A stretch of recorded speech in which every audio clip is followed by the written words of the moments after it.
RAM 1500 heated seats won't stay on?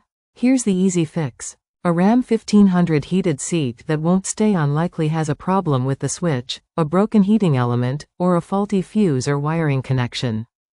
To troubleshoot, first check the fuse, then inspect the wiring harness under the seat for loose or corroded connections.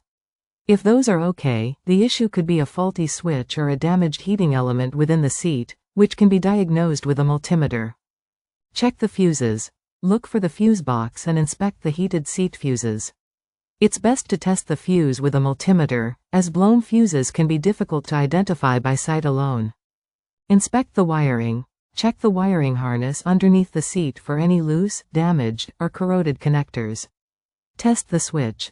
Use a multimeter to test the seat heater switch for proper operation and continuity. Test the heating element. If the switch is functional, the heating element inside the seat cushion may be broken. Use a multimeter to check the continuity of the heating element. Consider other possibilities. An overheating issue might trigger a safety thermal fuse to shut the system off. In some cases, a faulty memory seat control module could be the cause. This may require a dealership to program a new module after replacement.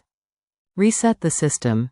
If you have a Uconnect system, you can try performing a hard reset by pressing the temperature up and down buttons simultaneously for at least 5 seconds until the screen changes. Use a diagnostic code reader. Some problems may trigger a specific diagnostic trouble code, DTC, that a code reader can help identify. Some advanced readers, like Alpha OBD, may also help with programming.